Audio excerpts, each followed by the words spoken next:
so kó lè kọ̀ọ̀kan padà láti make sure pé èdè ya kò parẹ́ ìyàtọ̀ wà nú àṣà àtẹ̀sìn. ọmọ olùwẹ̀mú wà láàyè wa o láàyè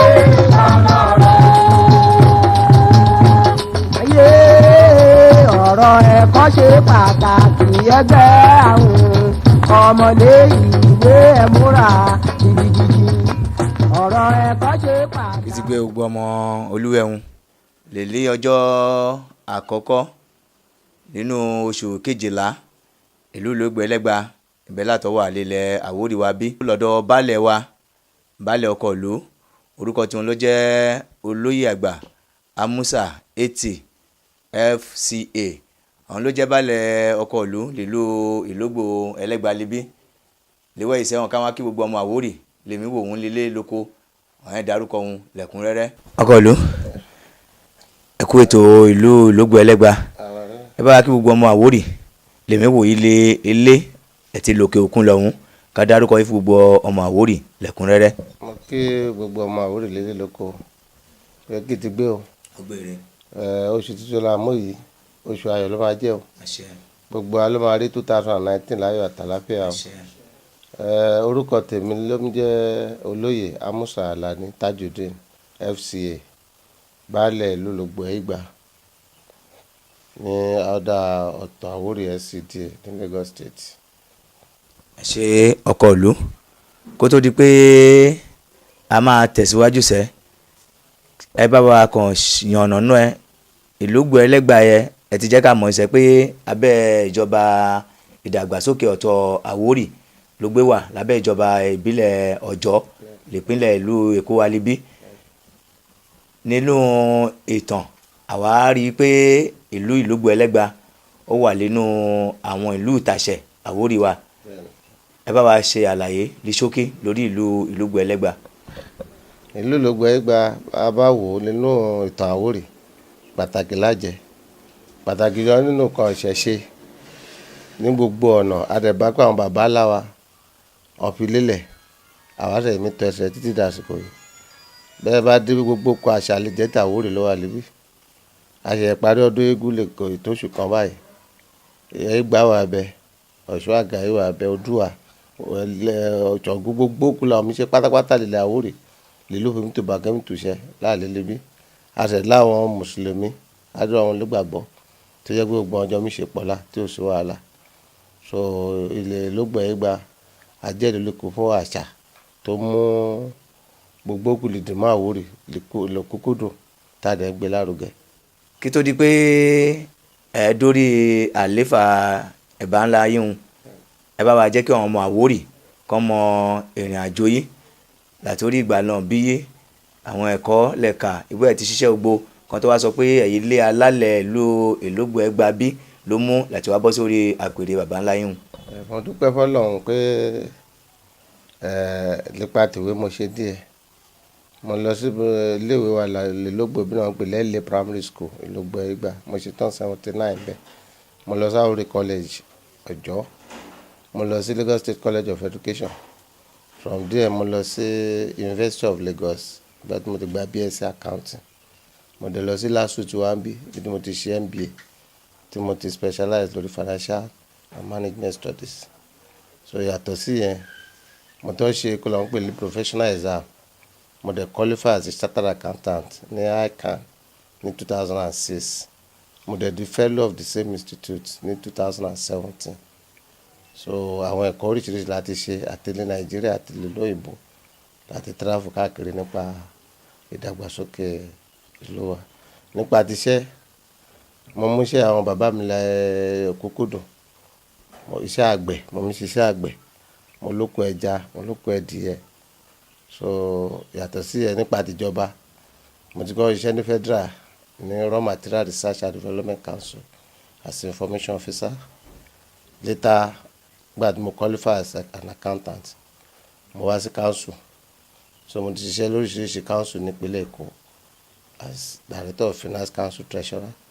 so Ọlọ́run dá Ọ̀jọ́ mo ti bẹ̀rẹ̀ mo lọ sí Ọlọ́run dá Yaba Ìbà àti Rédòlè Ẹ̀pẹ́ ìgbìmọ̀ ti ṣiṣẹ́ ìbẹ̀rẹ̀ rẹ̀. ẹ ṣe ọkọ ìlú lè gbalẹ̀ máa wá dórí àléfà ẹ̀bá yín un torí lè gbà mẹ́ àwọn mẹ́ á gbé ọ̀pẹ̀lẹ̀ á fi ṣánlẹ̀ wọ́n ní ẹlẹ́wà yìí lè ọ̀pẹ̀lẹ̀ mú o pé òun ló máa bọ́ sí orí àléfà yìí ìgbà mẹ́ ẹ̀ẹ́tọ́ lé kọ́ àwọn àgbàlagbà kan ṣe máa tẹ̀ sí yìí ká di pé àwọn fọgbọ́n ṣe báwo lé ó ṣe wá jẹ́ pé ẹ̀yìn lé àwọn alálẹ̀ náà wá yọ̀ǹda fún orí ipò lẹ́wà yìí. kú lọ́lọ́run bá ti fọwọ́ sí lóyún máa fọwọ́ sí wọ́n bá ní ọ̀rọ̀ oyè mi ò tẹ ẹ̀rọ náà láyé mi pé wọ́n máa gbélé kẹsọ́rùn ikú méjì mo ní mi ò lè ṣe láyé mi mo ní mi ò lè ṣe òṣèlú mi ò ṣẹlẹ̀ báyọ̀ jẹ ọ̀rọ̀ ọba àbí baálẹ̀ ṣùgbọ́n rírò ń tèèyàn ṣiṣẹ́ ń tọ́lọ́run bẹ́ẹ̀ bá lọ sáré lu ṣèmi náà pèlè ló fẹ́ mi lóye so gbogbo òlu gbogbo ẹbí ló sọ pé dágbájá ni kì í ṣe lèyí tiẹ̀ náà ní dandan báwọn ọ̀sẹ̀ gbé fásílẹ̀ ìfowópamọ́ sọ fún pé kẹ́ẹ̀sì lè dáa tó yìí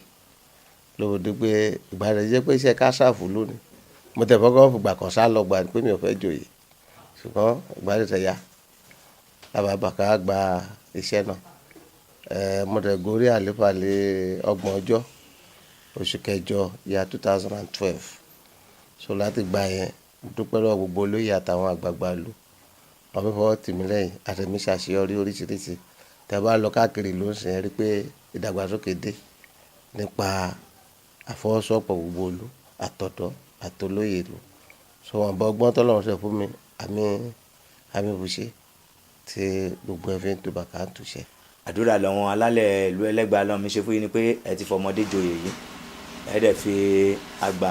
ẹ fi lò pẹ̀lú agbára àwọn alálẹ̀ lílù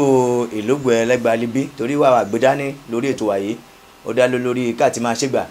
ìjẹ́ pé ìdí Àwórì wa kò ní di wá la máa gbàgbé. kí lọ́lọ́run gbé fún wa ọmọ ìyá wa là nípa èdè ọlọ́run dá wa lọ́lá pọ̀ so bẹ́ẹ̀ bá wo àwọn ìlú tó ti ń dàgbà wọn ò gbọ́dọ̀ fi nǹkan tó ń pè ní mother tongue sílẹ̀ gbé problem yẹn ọ̀nà méjì lè máa gbà wò látọ̀dọ̀ ìjọba dé inú ilé kọ̀ọ̀kan tá a bá fẹ́ sọ̀rọ̀ nípa technological development ọmọ gbọ́dọ̀ kọ́kọ́ mọ èdè tá a bímọ kó tó lè mọ for example sì bàbá wò ẹ wo pété ìkọ́tà lóyìnbó tó ń pè ní herbal medicine gbé wa lọ lórílẹ̀‐èdè yìí sìn àwọn India ti padà sí díẹ̀ ọmọ wa mélòó ló mọ orúkọ ewé àtegbò kò sí bìlẹ̀ tí màá sọ̀rọ̀ làwórì ò lè yọ nínú òwú mi mo ẹ̀ méjì ọ̀pẹ lílé mo mi sọ ìtorí àwa lọ́lọ́run fún lè tètè pé even là bí Yorùbá mi bá jókòó báwo ni bá fẹ́ sọ̀rọ̀ bàbá fẹ́ kọ́ gbọ́n kọ́ mi sọ Yorùbá náà láti mi sọ ọ̀sẹ̀ lé gbọ́ ṣùgbọ́n bàbá la sọ yẹn nù ó dàbẹ́ ní pé ká sọ identity wa nù ni so mo dúpẹ́ lọ́wọ́ ẹ̀fẹ́ tó tẹ́ gbé kalẹ̀ yìí a gbọ́dọ̀ tara wa jí lórí pé àṣà èdè àwọn orísun àbí àwọn ẹni tó bá ti sọnù ó sọjọ́ wájú àtọ́jà ọ̀la ẹ̀nu ni ìkọ́ tẹ́ bá wo orí kìíní sí ẹ wọ àwọn nǹkan táwọn ò kà sí àwọn Brazil àwọn Amẹ́ríkà ti ń wá bí wọ́n ti kọ́ bọ́ ṣe ń lùlù ìfò igun gọ́ọ̀sì ti gbé lárugẹ ojú àwa lè ṣe kí lórúkọ ẹ lọ so a gbọ́dọ̀ bẹ̀rẹ̀ láti inú ilé kíjọba gan rí pé ká tó lè tẹ̀síwájú a gbọ́dọ̀ bẹ̀rẹ̀ lórí èdè wa the little research tẹ́mi ṣe àwọn ọmọ tó ń ṣe dáadáa jù nínú English àwọn ọmọ tó lè sọ Yorùbá àtèdè abínibí wọn ni because kẹ́ tó lè interpret nǹkan tẹ́ fẹ́ sọ lóyìnbó ẹ̀ kọ́kọ́ mọ̀ ní èdè abínibí yín so bẹ́ẹ̀ ni kò bá sọ pé junior ò lè sọ òyìnbó ẹ láwo result wọn I have schools we know what is happening there gbogbo àwọn ọmọ lè rògbò ìbọn náà máa sọ pẹrẹ wọn lè sọ wọn lè kọ so kó lè kọ̀ọ̀kan padà láti make sure pé èdè ya kò parẹ́ ìtorí òun náà fún dáa mọ̀ òun láà lè fi sọnù àwọn mẹ́sàn-án sì pàwọ́ ló pọ̀ jù lè kó ṣùgbọ́n ẹ lọ sáwọn eré àkọsí ẹ lẹ́gbọ́ Àwórì mọ́ tí mi ò gbọ́dọ̀ dárúkọ tẹ bá wẹ̀ rí ohun ẹ̀yẹ ẹ̀ tí lè gbọ́ Àwórì ṣùgbọ́n nínú ìtàn táwa bá iye local government Àwórì ń control lẹ́kọ̀ọ́ yìí ẹ̀wọ̀n bá pè kó sí méjì abẹ́ lódùjáàjì lọ ṣùgbọ́n torí pé a ti sọ identity wa nù so kólíkà kó padà sílé ẹ̀ ọwọ́ àgbààgbà lè kú lulẹ̀ kọ́ ọmọ bá ṣe máa ṣe láti méjọ bá máa pẹ́ àwàjọ ládùúgbò sádùúgbò ni láì jẹ́ pé gbogbo àwọn nǹkan wọ̀nyí à ń jẹ́ kó yé àwọn ọmọ wa nítorí ọ̀nà ìṣàtọ̀ bá fojú ọmọdé pọ̀ ìṣàyà máa ń parun là so mo ìbọn síbi. ẹ ṣe ọkọ ìlú tí wọ́n ti ṣàlàyé fún àṣẹ pé òrìṣà làbá mi ṣe káwọ́ fojú àwọn ọmọ wa pọ̀ irú ìṣàwẹ́ àwọn ló máa dìwú máa parun ni àṣà eré ìbílẹ̀ kẹ́ lè sọ lè pẹ́ abátọ́ wa sọ pé ìlú Ológbò ẹ̀ gbalẹ̀ bí ìjẹ́ àtẹ̀sí líwú là lè pè lè tọ́ka sí eré ìbílẹ̀. ọdún ẹgbẹ́ ọ̀la ṣe parí mi ò rò pé ìbí wọn ti ṣe láti 1964 wọ́n ṣe gbè yìí ṣùgbọ́n gbà tá a ṣe mo dúpẹ́ lọ́wọ́ ìdílé kọ̀ọ̀kan nítorí bá a ṣe jẹ́ ìdíje 5 quarters 5 la ní in fact ìṣòro tó fi gbé tá a bá gbé fídíò ẹ̀ sílẹ̀ fún ẹ̀ mọ̀ pé kúlà lílì tẹ́ igú lásán ó tún kan tí lo 10 mi lè nílọ yàtọ̀ sí ẹ̀ nínú oríkì wa àwọn ọmọ adóró mọ́fìlà ọmọ akéli gbóra yìí ọmọ afẹ́jẹ́ ìjọba bá a bá mi kéli gbóra àádóró mọ́fìlà nípa tóró ìlú ìjẹ́ number 1 bẹ́ẹ̀ bá dé bus stop ṣe ẹ̀rí igba bọ́ ṣe ilé ẹ̀sìn ìdìrídìrí bẹ́ẹ̀ ìtòrò pọ̀ lé porúkọ Ológbò kan wà pẹ́ igba mọ́ so bẹ́ẹ̀ igba ọmọ bá tó wà lùbọ̀ mọ́ ẹ̀ Ológbò lójú ọ̀rìjìnà bẹ́ẹ̀ bá dọ̀ṣọ́ àgà yóò wà níbẹ̀ Odùwà gbogbo ẹ̀ láàlẹ́ àti bẹ́ẹ̀ bẹ́ẹ̀ lọ so mo dẹ̀ dúpẹ́ lọ́wọ́ àwọn bàbá ńlá wa gbogbo àwọn kan iná ti fààyè lẹ̀ fún táwa dáadẹ̀ wà lẹ̀ àgbọ̀dọ̀ parẹ́ tẹ́ ẹ bá wo ń sìn wọ́n fi lẹ́lẹ̀ fún school àwọn la ní the biggest school in this area even if not in Lagos State a nílẹ̀ ọjà àti pẹ̀rẹ̀ lórí ìgbà tá a bẹ̀rẹ̀ lábẹ̀rẹ̀ ọjà ìgbà tí mo débẹ̀ ní tàbá débẹ̀ sí àwọn gọ́ọ̀mẹ̀ntì fún wa nílé sí láìpẹ́ láì jìnnà máa fún wa ní police station àti fire station so àwọn ministry of àwọn tó fẹ́ ṣe unlikely they will be here next week àní nǹkan mèremère bẹ́ẹ̀ tàbá tó ń lọ káàkiri sí àwọn iléeṣẹ́ ńláńlá hòtẹ́ẹ̀lì ilé epo wọ́n ti wọ̀lú so nípa tàṣà a dúpẹ́ lọ́wọ́ àwọn bàbá wa wọn ò fi ilẹ̀kùn náà sí títí káwé wọlé rí ẹ̀ ó dẹ̀ gbé òun nítorí bá máa tọ́ alábàá ní ọkọ̀ ìsìlámù dé akó religion ìyàtọ̀ wà ní àṣà àtẹ̀sìn àwọn tí tá a bá mọ̀ yẹn bí nǹkan bí kùdìẹ̀kùdìẹ̀ ọ̀kan bá kú náà la máa yọ kó bóyá omi ṣe ọdún egúsù kẹ́mi lo oògùn burúkú àbọ̀ omi ṣe àwọn àbí nǹkan tí ò da ìyẹn la máa sọ fún àwọn ẹ̀kọ́ mú kó ṣùgbọ́n nípa àtàṣà identity wa ni